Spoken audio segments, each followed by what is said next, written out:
and welcome to Power Play on this Thursday evening. I'm Vashi Capellos. Tonight, escalating action against Iran. I will make my decision whether or not to go within the next 2 weeks. U.S. President Donald Trump says he'll decide in the next 2 weeks on a potential military strike on Iran's nuclear sites. What could the consequence of that be, and what further action could Israel take? That country's ambassador to Canada, Ido Moed, will be here in moments live, and I'll ask him. Then, on the right fiscal track, the federal budget watchdog says without a spring budget, he's in the dark when it comes to the federal government's finances. Can Prime Minister Mark Carney meet his pledge to balance the so-called operating budget? Parliamentary Budget Officer Yves Giroux will be here in studio as well to answer that question. Plus, new tariffs? We're going to adjust them to levels consistent with the progress that's made at that point on the broader trading arrangements with the United States. Prime Minister Mark Carney says counter tariffs on steel and aluminum could go up depending on what progress Canada makes with the U.S. in reaching a new economic insecurity pact. What's the path forward now as Canada looks to reach an agreement by next month? Our front bench with Kathleen Wynne, Tony Clement, and Nathan Cullen will be here to talk about that a little bit later on in our program. First, though, I have a message directly from the president, and I quote, "Based on the fact that there's a substantial chance of negotiations that may or may not take place with Iran in the near future, I will make my decision whether or not to go within the next 2 weeks." That's the White House Press Secretary Carolyn Leavitt on U.S. President Donald Trump saying he'll decide in the next 2 weeks about whether to take direct military action against Iran's nuclear sites. It was almost exactly a week ago that Israel first struck Iran's nuclear and military infrastructure, and tensions between the countries have escalated since. Prime Minister Mark Carney was asked today directly whether he supports the U.S. striking Iran in the name of diminishing Iran's nuclear capacity. Have a listen. The prospect, in any sense of that word, of Iran having a nuclear weapon is fundamentally destabilizing to peace in the Middle East and broader peace and stability in the world. We support, at first point. Secondly, we absolutely support and stand by Israel and in its right to defend itself and to protect itself. We join others in looking for a resolution of this crisis that ensures that there is not a nuclear weapon or nuclear capacity in Iran, that ensures the safety and stability of all countries, Israel included, in the region, and that leads to broader peace or prospect of broader peace in the Middle East. Israel's ambassador to Canada, Ido Moed, is here to talk a little bit more about that now. Hello, Ambassador. It's good to see you again. Thank you very much for making the time. Thank you for having me. I wanted to start off and ask about the fact that today Israel, my understanding, is killed one of the second in command of the Iranian military, who had just been appointed to the position 4 days ago to replace someone else who was taken out by the supreme leader. Is it fair to say that Israel wants to eliminate the supreme leader of Iran?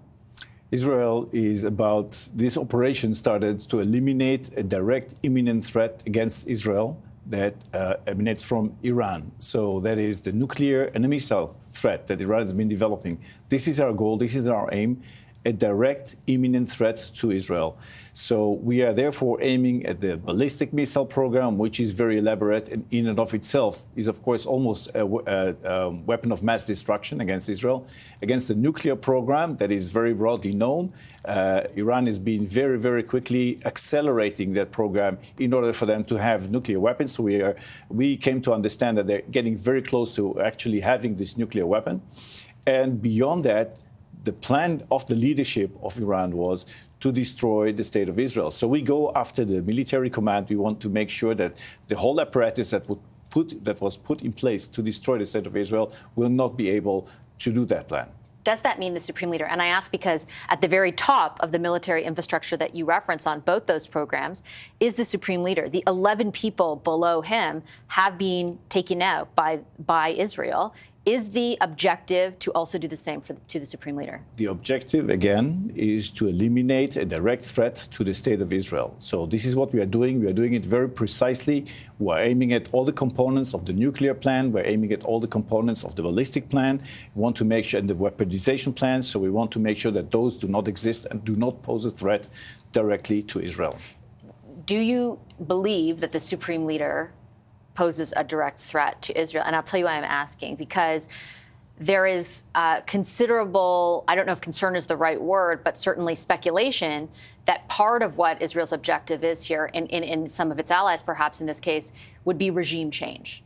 And hence why I'm asking if you believe the Supreme Leader individually is part and parcel of the threat you just described. We have nothing against the people of Iran, and we made that very clear, but we do have a problem with the plan that Iran has put into place and which they've been actually developing for decades. And therefore, we aim to disable and to debilitate that plan. This is what we are doing right now, and this is what we are focused on doing. And we have not completed that yet, but we are busy making sure that Iran does not pose the threat that they wanted to against Israel. Are you trying to force regime change? We are not trying to reform. I'm not going to elaborate on that because I don't think that this is not part of the goals that Israel set out. As we said, it's a direct, imminent threat, and we look at the components of that threat, and we want to take those components out. I wanted to ask you about the threat, the nature of the threat as you describe it and as the government in Israel has, which is, and you said today, I think it was accelerating, right? Particularly where the nuclear program is concerned, that Iran, and the Prime Minister of Israel has said this, that their program to develop a nuclear weapon, you have evidence, your country has evidence to show that that plan was accelerating and that the development of such a weapon could be imminent. The Director of National Intelligence for the United States back in March, Tulsi Gabbard, testified before Congress saying, while Iran had an unprecedented stockpile of weapons-grade uranium, it did not appear to be building a nuclear weapon. Will Israel be sharing the evidence that it says it has about the imminent nature of this threat as you characterize it? Our goal, again, is to take out a threat that is directly posed against Israel. This is our main focus and goal right now. There are various aspects that the international community has came to understand in and of itself. The IAEA Board of Directors, the International Atomic Energy Agency, came out with a report of non-compliance when it was very clear that Iran is developing and actually accelerating the enrichment of uranium to a grade of 60%, which is beyond any kind of civilian use almost. And it was very clear that that plan was far beyond that. So they planned actually to accelerate that enrichment further.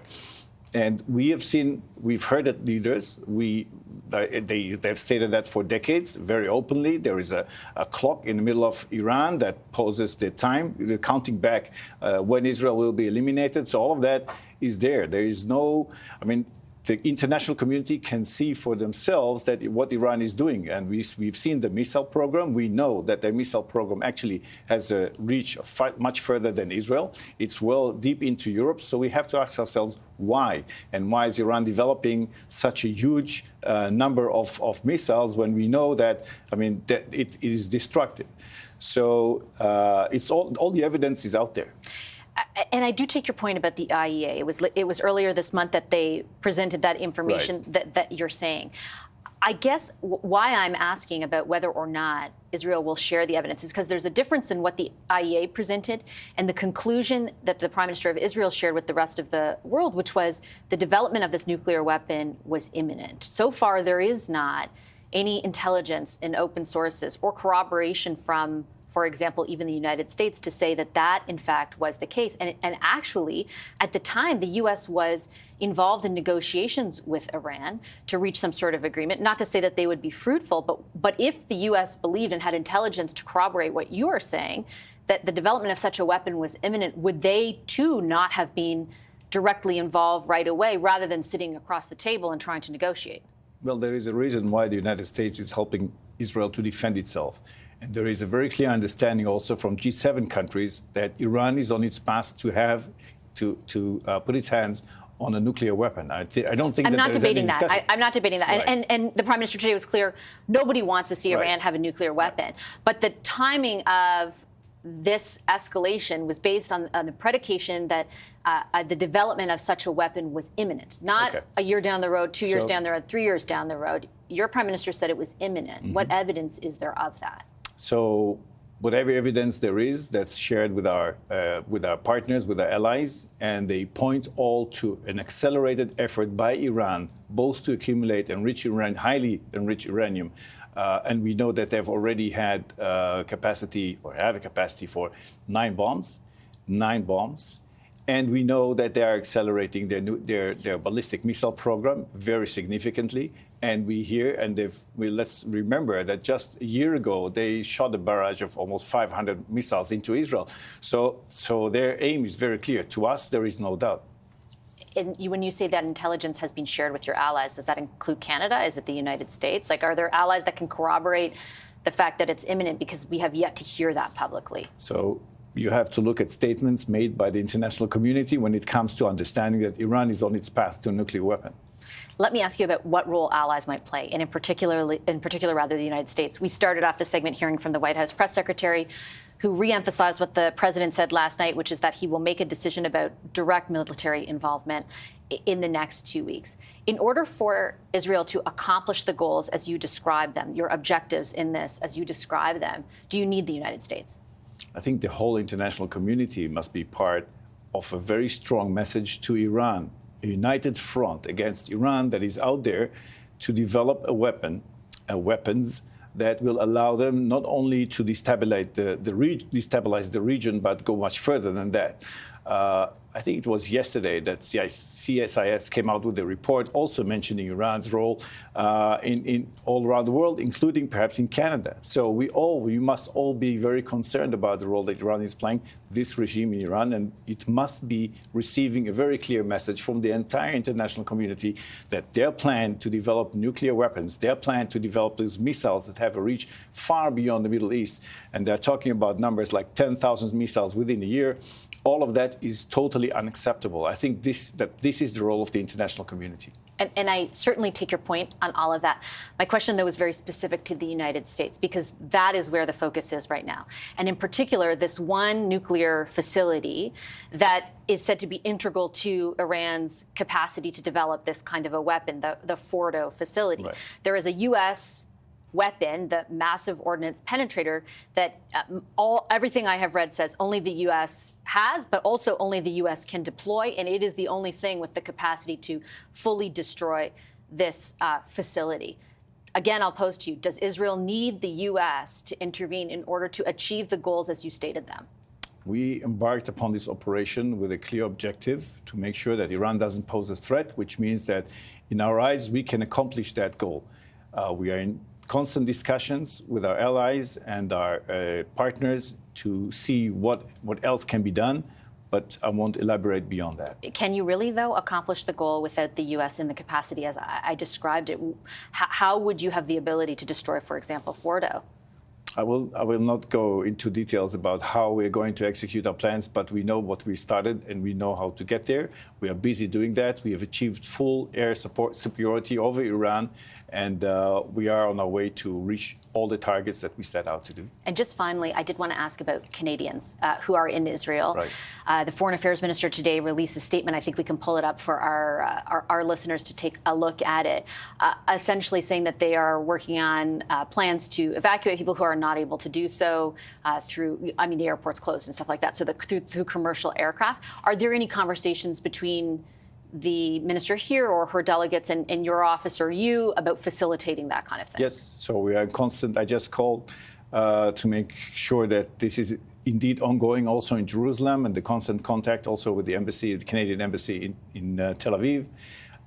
Hopefully tomorrow they will be beginning with commercial flights leaving Israel, so people can purchase tickets and leave Israel on board of those flights. And we hope to expand that. Okay, I'll leave it there. Ambassador, thank you very much for making the time for the conversation today. Thank you for having me. I appreciate it as always. Thank you. Israel's ambassador to Canada, Ido Moed. Coming up, we're going to take a turn to domestic politics. The Prime Minister says the federal government may increase counter tariffs on U.S. steel and aluminum, depending on how trade talks with the Trump administration go. We're going to dissect that with our front bench, Kathleen Wynne, Tony Clement, and Nathan Cullen. There they are. They'll be with me after a short break.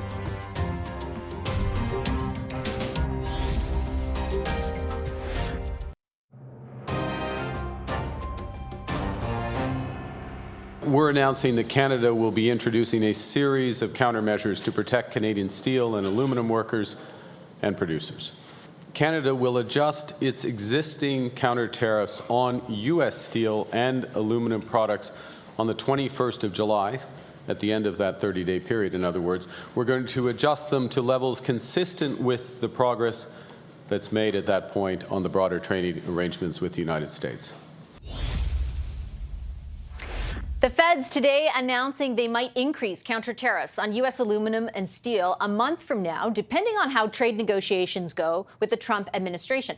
A few weeks ago, the president hiked tariffs on all aluminum and steel coming into his country, including from Canada, to 50% from 25%. The minister responsible for Canada-U.S. trade, Dominic LeBlanc, is also set to meet with U.S. officials in D.C. again tomorrow. Let's bring in our front bench to talk about how all of that is unfolding. Former Ontario Premier Kathleen Wynne is with us. She's now a professor at the University of Toronto's Victoria College. Tony Clement served in senior roles in Conservative Prime Minister, Stephen Harper's cabinet. He's now CEO of Tony Clement International. And former NDP MP and BC Minister Nathan Cullen is with us. He's now a senior advisor at Strategy Corp. Hi, everybody. It's very nice to see you on this Thursday. Kathleen, I'll start with you. What do you think of the government waiting, essentially, to levy these counter tariffs, kind of wait and see how things go in these negotiations, despite the pressure they face from the industry to do a lot more? Well, I think it's not coincidental, Vashi, that there was about to be a press conference of the Canadian steel producers and the steel workers. There was pressure on the government to make a statement, to do something. But I think it's smart to do it in the context of this 30-day period because, I think it puts pressure on that conversation, and it also signals that we're willing to take action. So I think it's probably a good strategic move in terms of the relationship with the states, and quite frankly, in the relationship with the steel industry. Yeah, it may have, Tony, at least temporarily worked because that press conference that was supposed to happen and then was pushed a little later this afternoon ultimately ended up getting canceled. That's from the people who represent the steel industry. So perhaps their worries, at least for the time being, were allayed. Does the sort of the move to wait a little while insulate the government from, I guess, continued pressure over this next 30 days? Like, is the move likely to be successful in your view, or even with the Trump administration?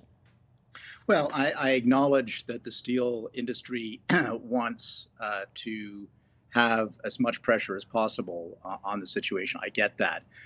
This is pretty high stakes, though, Vashi. This is, first of all, I was scratching my head when I heard that there's a 30-day window for negotiation when all of our allies are stretching out their negotiations because they figure they can get a better deal, 90 and 120 and 180 days from now rather than a quick deal. So I don't know how that's going to go. We're all going to find out together, I suppose. The other thing is, Mark Carney, who's a smart guy, is playing 4D chess with a guy who has bunker buster bombs. So I just hope he's calibrated correctly that we can get out of this with our skin intact, because you're dealing with a fairly volatile president, let's be honest, who likes to get his way. So again, I can't predict what's going to happen. Nobody else can, but this is a very high stakes game. Tony raises a good point, and I wonder, Nathan, your thoughts on what you think the government might view as the strategic imperative to put some parameters, that time frame around the negotiations. Because I know behind the scenes they don't feel like they're very far from an agreement. They do feel like one's possible. But to Tony's point, my goodness, with Trump, something could be possible in one moment and then impossible 2 seconds later. Yeah, and Tony's right that there are countries that are waiting longer. The reality for Canada, being so trade dependent with the US, particularly when it comes to things like steel and aluminum, is waiting really something that we can do. How much pain can we take? 25,000 direct, another 100,000 jobs directly, indirectly connected to the steel and aluminum sector, from West Coast to Quebec to Ontario, all sorts of regions really impacted by this. So Mr. Carney has that pressure, and I would argue needs that pressure. There has to be a sense of let's get a good deal done, and I don't think there's anything wrong with that. And so if the unions and the steel manufacturers got together and were able to get something elevated today, we have a stick, I guess, that we're about to play in 30 days if we can't come to a negotiated settlement. Tony's right. This is an unpredictable president. He's got a lot of preoccupations. But the more time we can spend speaking to Americans and American senators, governors, Congress folks about how much pain this is for their consumers, their voters, because these tariffs directly hit lower and middle income Americans buying a house, buying a new truck, buying almost anything, a can of beer. And we got to see that this trade relationship is beneficial to us, particularly if we're not tariffing the heck out of each other.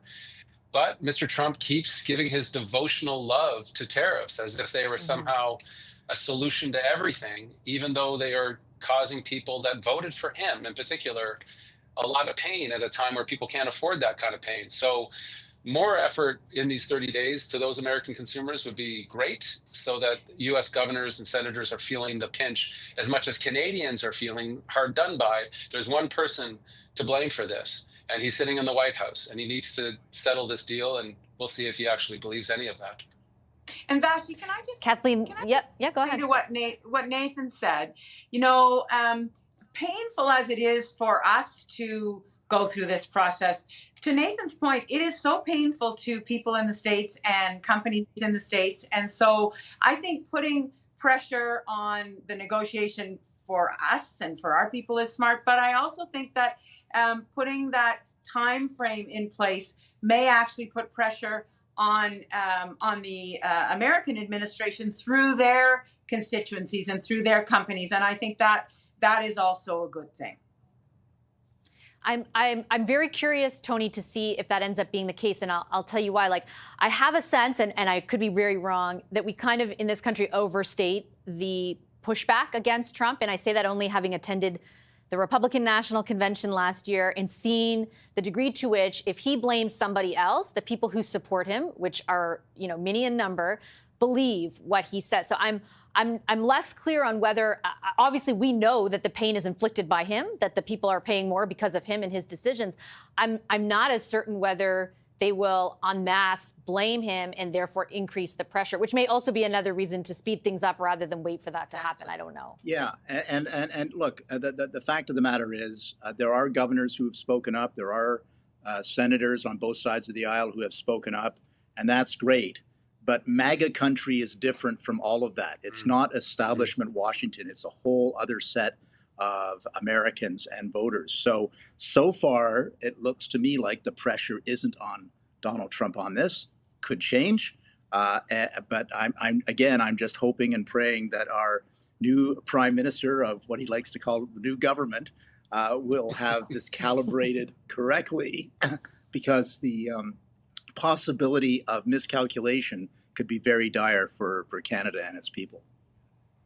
I think there is also a sense, Nathan, and as I referenced, and as you said, the tariff man himself has been pretty unequivocal about it, that it's not as though, and I hope I'm wrong, but that all tariffs will be removed. Do you think Canadians, and it's a bit speculative at this point, but do you think Canadians will view an arrangement with the United States that maintains some level of tariff on some of our key industries as a win? Well, that seems to be one of the only available wins in a lot of the agreements that you saw with the UK recently, that people are taking a victory lap when tariffs are reduced to only 10 or 20%, which 3 years ago would have seemed catastrophic. So Trump has done a wonderful job at resetting expectations, that you put a 50% or 130% that he put on China, and anything back from that, a country's meant to take it back to its own people and say, we negotiated hard and we're here now. The impacts are going to be the impacts. You're absolutely right in response to Kathleen's point.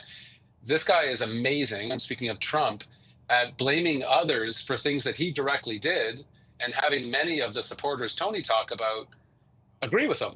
Like, the cost of your Ford 150 is going up, the cost of housing is going up, the can of beer is going up, and he's going to somehow blame Canada, regardless of the results of these negotiations, for any of that happening. Kind of global conspiracy stuff. The only thing I would add is the last conversation you had about what's happening in the Middle East, that is an actual potential fracture within the Trump MAGA coalition right now. To go into Iran or not, that's causing him far more trouble than anything happening on the tariff and economic front. And I only say that not just because of the seriousness of that issue, but the stability and the impregnability of this president's reputation with his own base is getting hit right now. And that can matter in those so-called secondary issues like tariffs, and help Canada and other countries actually speak some reason to the person who feels like he's untouchable right now in the White House, with regards to his supporters at least. Yeah, very fair point. I've got to take a quick commercial break. The front bench is sticking around. On the other end of that break, we're going to talk about what's happening in Parliament. That bill, we talked about at length yesterday, called C-5, all about getting big projects that the government says are in the national interest approved much more quickly than has been the case in the past. We're going to talk about the politics around some of the pushback for how fast this thing is going next.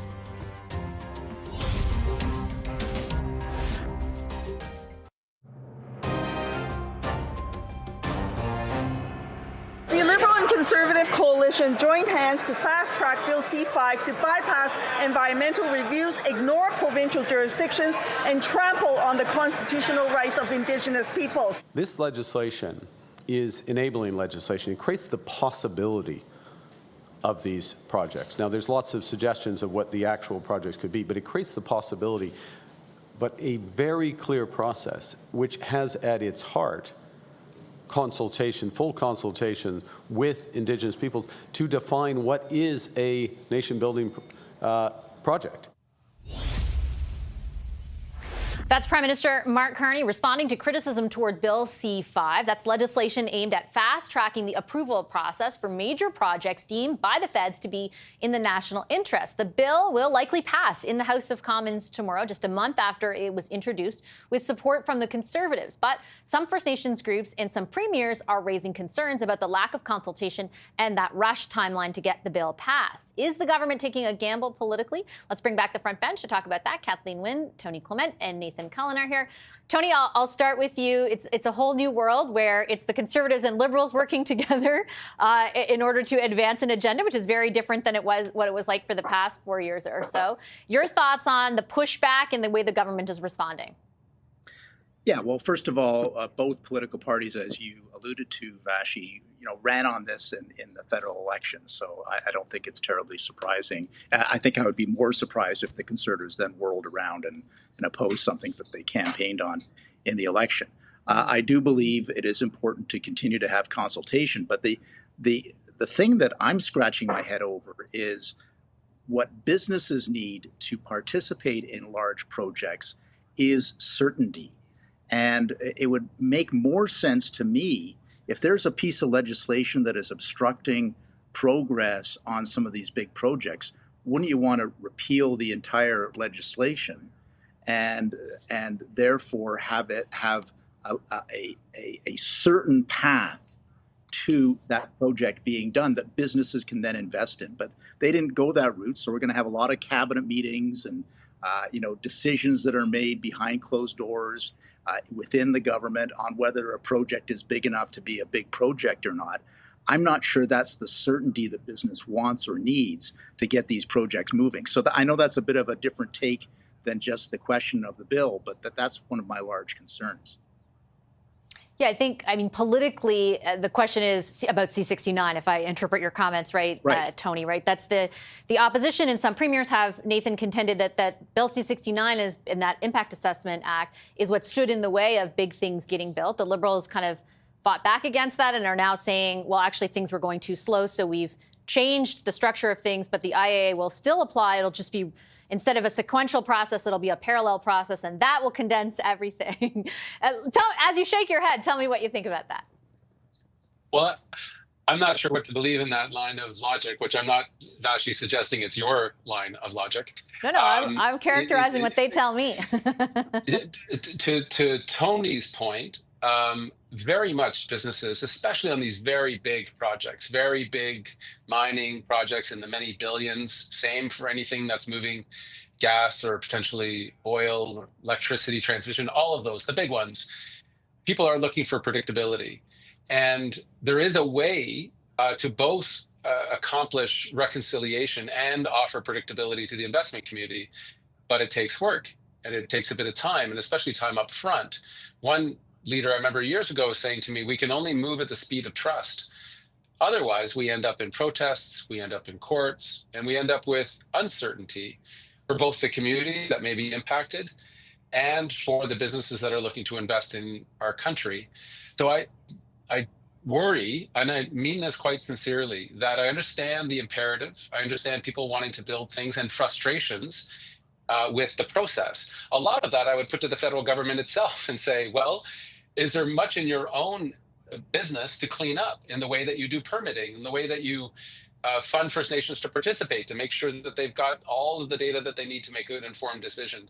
If this is an attempt at a shortcut, which a lot of First Nations leaders are saying it is, you do not raise the idea of more predictability and more certainty in the developing of these very large, complicated projects. The last thing I would say is the reason some of them need a really good environmental assessment is because if you screw them up, you will be paying for it for generations. And we can take you across the map of mines that were badly done in our country, which we collectively as taxpayers are still paying for, even though those companies are 50 years, 20, 30 years out of business. So we know that you can do things wrong that are very expensive. We got to do them right.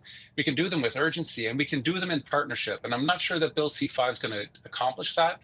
I think there's going to be certainly legal challenges, but I think there could be more challenges than the government foresees. And they're asking for a lot of faith on the part of First Nations and people concerned about the environment. I'm not sure that they've earned that faith yet. They've a brand new government, and it's going to be challenging. It's not perfectly analogous to, coincidentally, Bill 5 in Ontario, Kathleen, but a lot of the same sort of speculation has arisen, which is we get what the imperative is to do that, but ultimately, is this going to, in the long term, make it even harder? Are you going to face blockades? Are you going to face more impediments because of the rush nature in both instances of getting this through, with the idea of there being an economic imperative behind it? Do you think that is possible? How do you think this will go for them? Well, I wanted to make this comparison, Vashi, because I think that people are very nervous. I think that First Nations are very nervous.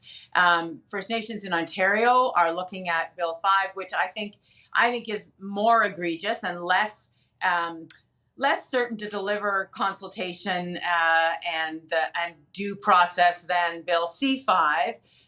But marginally so, and I think that is what is creating anxiety. I wish that there had been, to Nathan's point, more of that upfront work done. And I know that time is of the essence. And I know that Mark Carney ran on expediting these projects. I get all that. But the investment of time up front saves time in the end, and could save environmental features, could save people's lives, I know from having been the Premier of Ontario that there are people in this province who look to a place like Grassy Narrows and say, never again. We are going to do the work up front. We need to do the work up front. So it's not just about First Nations getting money, it's about making decisions that are good decisions for the environment and for the people who live in the environment, which is all of us.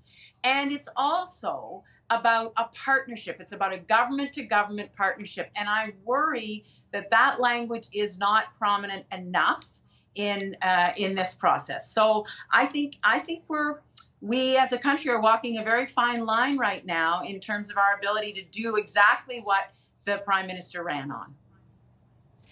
In response to questions about that, Tony, I just want to quickly say, when I asked the government at both levels about that, their response is, you can do that after, basically. This is to reverse the onus, get something approved, and then through the process of adding conditions, all of that stuff that Kathleen laid out can still be accomplished. There are many people who have testified over the past few days who don't believe that.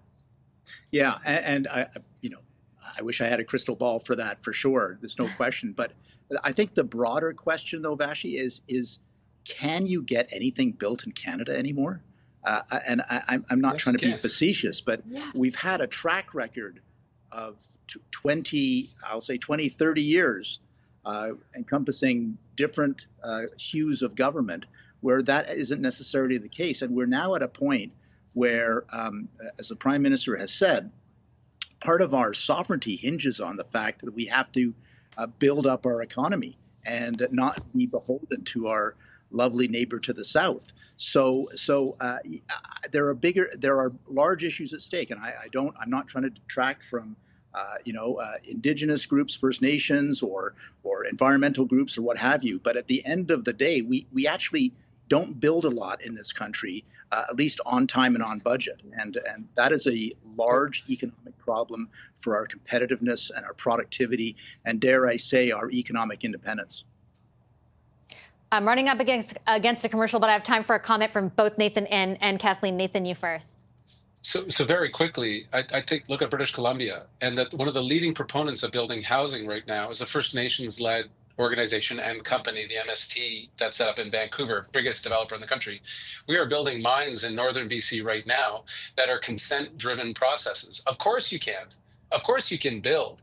You can't expect any more in 2025 to just bring a hammer down and push people out of the way, which certain projects tried. I'm thinking of Northern Gateway in my region, did a terrible job of proposing something that had risk. So I think there's a way to do it.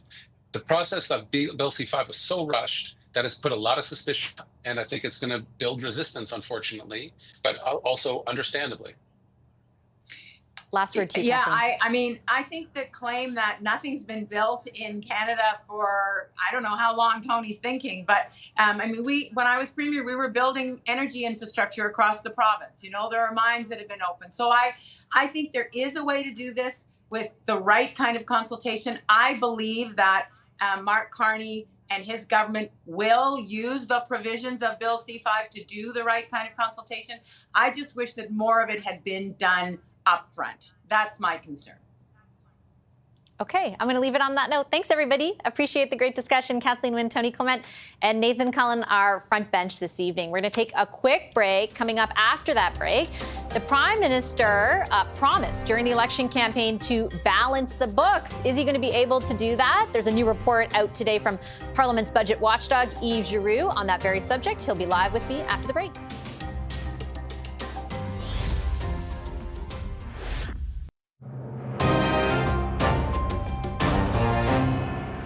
He refuses to table a spring budget while massively increasing government spending and keeping the parliamentary budgeting officer in the dark. And just like Trudeau, this guy can't even get a tax cut right. He promised $800, yet the average Canadian will only save $90 this year. Wow. Not even enough to get a hot chocolate from Tim Hortons weekly. I recognize the job of Prime Minister comes with many responsibilities. I didn't know addition and division were one of them. The parliamentary budget officer refers to the reductions for all Canadians. The vote that the members opposite supported this government on delivers a tax cut for the 22 million Canadians who pay taxes and drive this country forward.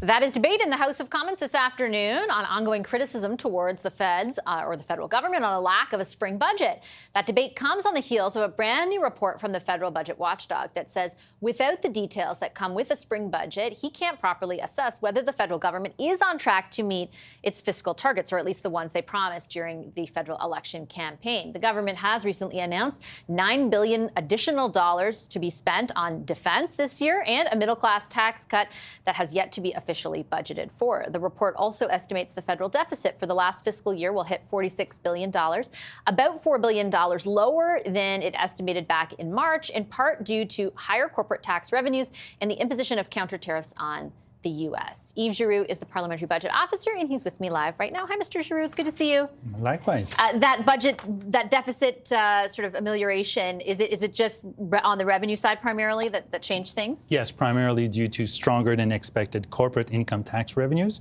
which have consistently surprised budget watchers like me over the last several years. Okay. When it comes to the projected deficit or lack thereof, in particular, this promise that was made very specifically during the election campaign to balance what the Liberals characterize as the operating budget in the next 3 years or over a 3-year time span. What is your take? What have you been able to assess and not assess as far as whether that's possible? Well, it's difficult to assess because the government has yet to define what it considers or will consider to be the operating budget. Because currently we already distinguish in government accounting what is the operating budget versus the capital investment. It's already treated separately.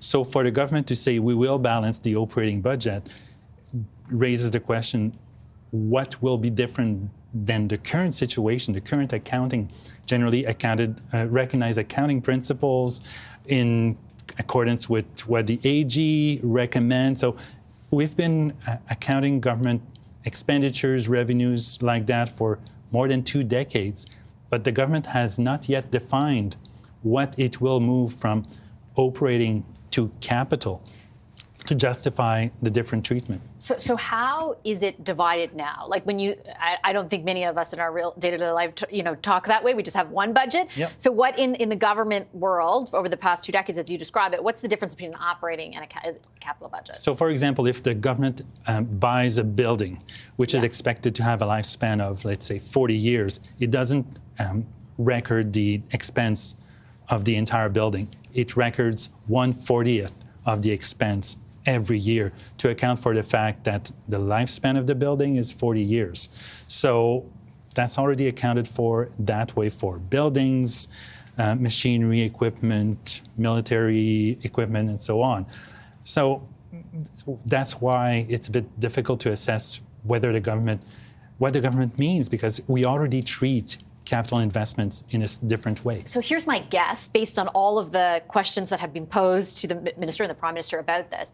It would seem to me that they mean by operating, the spending on the operation of government, and everything else is maybe going into the capital side. Does that make sense to you? Like, is that fiscally appropriate? I would say no is the easy answer, but we don't know exactly what they mean. Fair, yeah. Do they mean, for example, investment in labor market training, because that will increase the productive capacity of the economy, and they will start considering that as capital investments as opposed to operating expenditures, transfers to provinces for infrastructure. So it's anybody's guess at this point. Fair question. I think one of the only things that we know would be included in that is perhaps the public service. And they have indicated that they see the growth in spending at 9% a year and that they would cut it to 2%. They have said that they would cap the public service. I don't know if that means the number of people or if it means the level of their salaries or anything like that. Based on what they have said they would do you have any instinct as to how much the public service would need to be cut or capped in order to achieve those objectives? Again, it's difficult to say without having the fuller picture as to what they will mean by operating expenditures versus capital investment or the rest, to call it that way.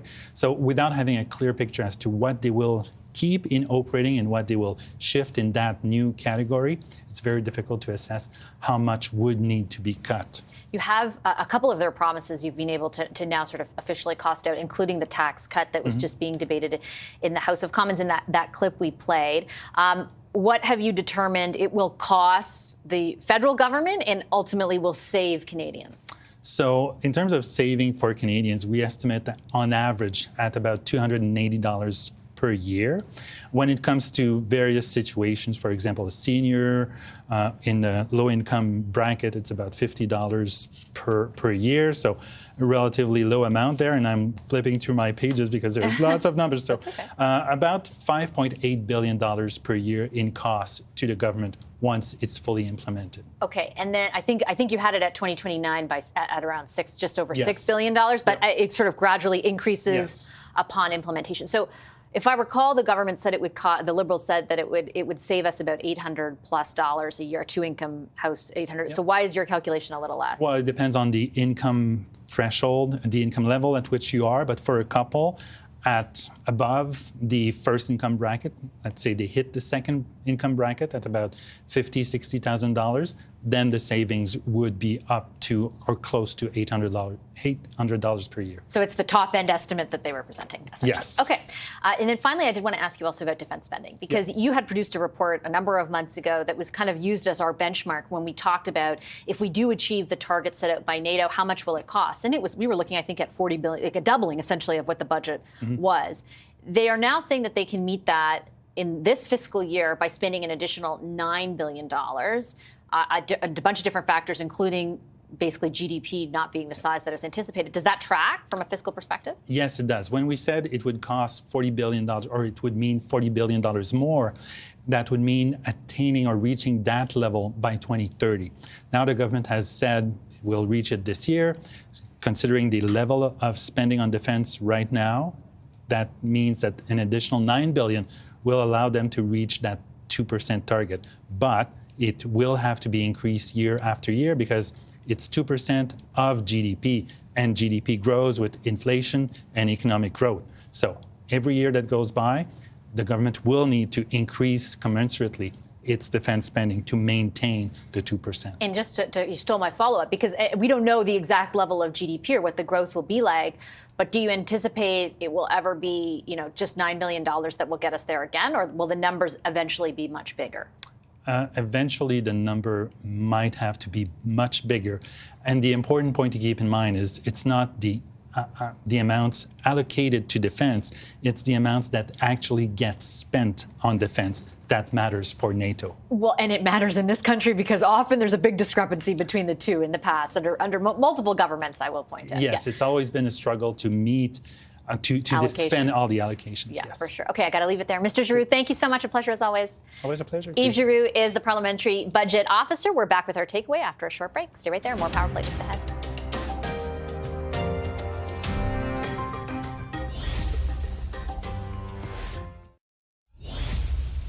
I have a message directly from the President, and I quote, "Based on the fact that there's a substantial chance of negotiations that may or may not take place with Iran in the near future, I will make my decision whether or not to go within the next 2 weeks." That's the White House press secretary echoing what U.S. President Donald Trump said late last night, that he will decide whether to become directly involved in the Israel-Iran conflict in the next 2 weeks. The U.S. is the only country that has the capacity through a specific weapon to destroy one of the most integral nuclear facilities in Iran. I asked Israel's ambassador to Canada whether Israel needs the U.S. in order to accomplish its objective to destroy all nuclear capacity in Iran. Here's what he said. We embarked upon this operation with a clear objective to make sure that Iran doesn't pose a threat, which means that in our eyes we can accomplish that goal. We are in constant discussions with our allies and our partners to see what else can be done, but I won't elaborate beyond that.